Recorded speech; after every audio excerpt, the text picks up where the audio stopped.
सभी को मेरा नमस्कार। यह वीडियो प्रधानमंत्री किसान सम्मान निधि में जिन लोगों की किस्त नहीं आ रही है उन लोगों के लिए उपयोगी होगा। तो आप लोग बने रहिए वीडियो में। हम आपको एक एक करके बताएंगे कि आपको कैसे चेक करना है कि आपकी प्रधानमंत्री किसान सम्मान निधि में क्या समस्या है और किस लिए आपका पैसा नहीं आ रहा है। तो सबसे पहले आपको अपना स्टेटस निकालना होगा। वो कैसे निकालेंगे मैं आपको इसी वीडियो में बताऊंगा। आप अपने नज़दीकी जन सेवा केंद्र पे भी जा सकते हैं, वहाँ पर आपको स्टेटस मिल जाएगा। अथवा आप अपने फ़ोन में या टैबलेट में कर निकालना चाहें तो आप अपने फ़ोन में pmkisan.gov.in पर क्लिक करेंगे। आप उस वेबसाइट पे पहुँचेंगे तो आपको कुछ इस प्रकार से खुल के आ जाएगा। अब इसमें आपको लाभार्थी की स्थिति देखनी है तो यहाँ पर क्लिक करेंगे। यहाँ पर दो चीज़ें हैं, एक तो आपको रजिस्ट्रेशन नंबर पता होना चाहिए जो यूपी करके होता है, वो डाल सकते हैं, या अपना मोबाइल नंबर डाल सकते हैं। मोबाइल नंबर डालने के बाद आपको यहाँ से खुल जाएगा।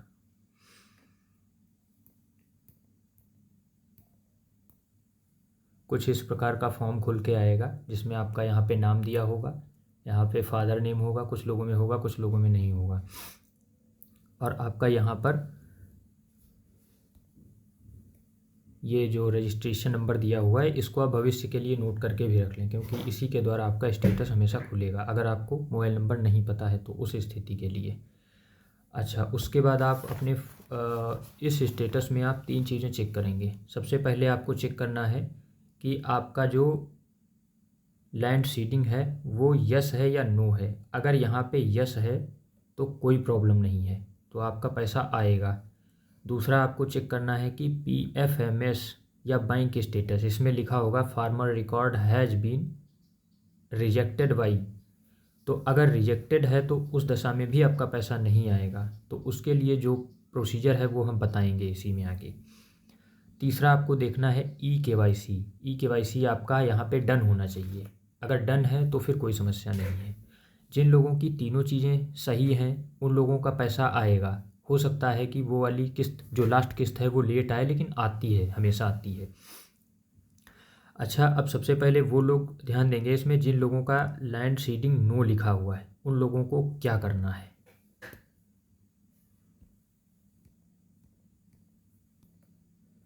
तो उन लोगों को अपना ये एक स्टेटस की फ़ोटो कॉपी अपने पास रखनी है।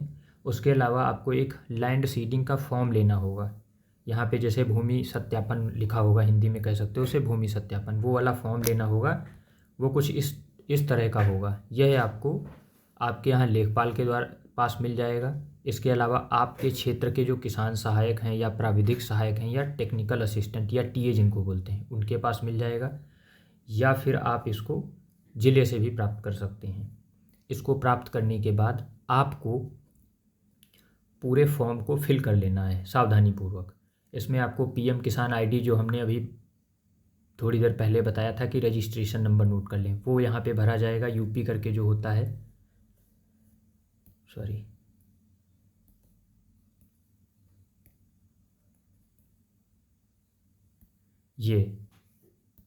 ये वाला रजिस्ट्रेशन नंबर भरा जाएगा। और इसके बाद यहाँ पर किसान का नाम भरा जाएगा। यहाँ पर किसान का नाम भरना है और यहाँ पर उसके पिता का नाम भरना है। अब ये चीज़ें भरने के बाद आपको वहाँ पे खतौनी नंबर भरना है। जो आप खतौनी आप निकलवाएंगे वहीं जनसेवा केंद्र पे ही निकलवा लीजिएगा, और उसी खतौनी में अंकित रहता है खसरा नंबर। आपको एक मिनट में दिखा देता हूँ कहाँ पे ये चीज़ें लिखी होंगी। आप इस टाइप से खतौनी खुलेगी, उसमें आपको यहाँ पे ये खसरा नंबर है ये डाल दीजिएगा। वहाँ पे खतौनी नंबर जो पड़ा है ये यहाँ पे डाल दीजिएगा, और आगे एक कॉलम होगा उसमें क्षेत्रफल भरना है, तो ये यहाँ से आप उठा के उसमें भर दीजिएगा। और भरने के बाद आपको तहसील का कोड ये लेखपाल के द्वारा डाल दिया जाएगा। ब्लॉक का कोड आप वहीं लेखपाल ही डाल देगा। राजस्व कोड ये भी डाल देगा। राजस्व ग्राम का नाम आप अपनी तरफ से भर लीजिएगा, और क्षेत्रफल जो भी मैंने बताया था वो भर लेना है। ये लेखपाल लिख देगा यहाँ पे, और आगे का कॉलम वो देख लेगा। और उस लेखपाल से ये ज़रूर बता देना है, यहाँ पे इंस्ट्रक्शन में दिया हुआ भी है, क्षेत्रीय लेखपाल मुहर सहित, वो अपने सिग्नेचर करेगा और मुहर लगाएगा। यह प्रारूप कंप्लीट करने के बाद आपको 2 कागज़ और साथ में अटैच करने हैं। एक तो आपका आधार कार्ड होना चाहिए, दूसरा आपकी खतौनी होनी चाहिए। और ये 2 आपके कागज़ होने के साथ साथ आपका स्टेटस और फार्म, 4 कागज़ इकट्ठे हो जाएंगे जिस पे लेखपाल का मुहर और दस्तखत हो जाएगा। उसके बाद आपको इनको अपनी सुविधा के अनुसार या तो आप ज़िले यानी मुख्यालय कृषि का जो डीडी ऑफिस होता है, कृषि मुख्यालय पे आप जमा कर सकते हैं, अथवा अपने क्षेत्र के प्राविधिक सहायक या टीए या किसान सहायक, आप जो भी समझो, उसको उपलब्ध करवा सकते हैं। उपलब्ध करवाने के बाद में फिर आप निश्चिंत हो जाइएगा, आपका इंतज़ार करना होगा। इंतज़ार करने के बाद आपका पैसा आने लगेगा, वहाँ से ज़मीन का सत्यापन हो जाएगा। ये लैंड सीडिंग के संबंध में आपको जानकारी मिली। दूसरे केस में आपको बताएंगे कि अगर यहाँ पे देख लीजिएगा, यहाँ पे लिखा हो अगर रिजेक्टेड, एक्सेप्टेड की जगह पे अगर रिजेक्टेड है किसी का, तो उस केस में आप लोगों को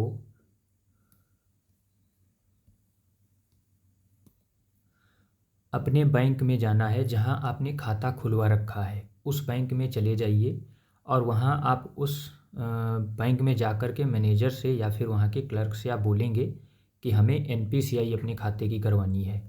एनपीसीआई फॉर्म इस टाइप से कुछ होगा, वो आपको उपलब्ध करवाएगा वहाँ पे, आप इसे देख सकते हैं कि यहाँ पे लिखा हुआ है एनपीसीआई। इसको आप पूरा भर लीजिएगा, वो आपको वहाँ बता देगा कि इसको कैसे भरना है। यहाँ पे बैंक अकाउंट पड़ेगा, ये सारा कुछ इंग्लिश में मिलेगा आपको, और यहाँ पे आपके सिग्नेचर होंगे। सिग्नेचर करके आप फार्म को वहाँ पे जमा कर दीजिएगा।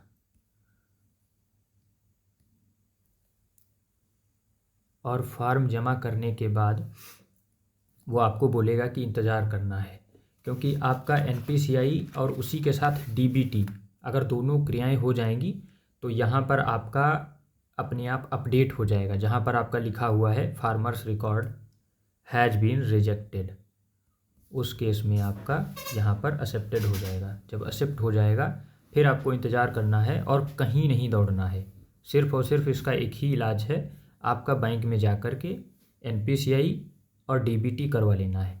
इन केस अगर आपका बैंक में डीबीटी एनपीसीआई नहीं होता है तो उस स्थिति में आप अपने नज़दीकी पोस्ट ऑफिस या डाकखाना जिसे बोलते हैं वहाँ पर चले जाइए। 200 रुपये से एक नया खाता खुलवा लीजिएगा।